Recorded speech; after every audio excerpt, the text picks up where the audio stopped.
Butilinė juosta. Butilinė juosta. Tai Kuri naudojama ir... Tai, aš sakyčiau, gal tipinis panaudojimas butilinės juostos yra stoguose po grebėstų, tarp difuzinės membranos ir grebėsto, kad kada mes kalam vinis ir tvirtinam grebėstus prie mūsų konstrukcijos stogo, tai mes su vinim tiesiog, kokia tai bebūtų membrana, mes sugadinam funkcinį sluoksnį. Tai tam, kad drėgmė nepasitrauktų per vinis, nekeliautų toliau mūsų apšiltimo sluoksnį ir kitas konstrukcinės dalis, butilinė juosta yra klojama tam, kad padarytų tą tokį,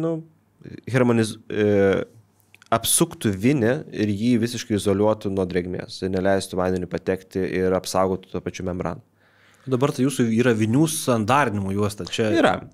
Vinių sandarinimo juosta skiriasi tuo, kad neturi butilo, jinai turi tiesiog tą tokį purų sluoksnį, ar ne, jisai turi akrilinę bazę, kuri leidžia prilipti prie medienos ar kito paviršiaus ir tuo neskiriasi. Aš tikriausiai bandai manęs paklausti, ką aš rinkčiaus, ne? Taip. Butilą.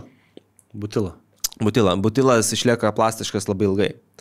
Ir butilas vis dėlto turi tą tokią savybę vulkanizuoti geriau. Tai, pavyzdžiui, jeigu jisai patirpsta šiek tiek, pavyzdžiui, su to konstrukcija ten milimetrą pajudėjo, vienis biškai paplėšė labiau ten taivekas, sakykime, arba dar kažkas nutiko, tai butilas jisai pajudėjęs, pašylęs, jisai vėl vulkanizuosis ir vėl uždarys tą skylę.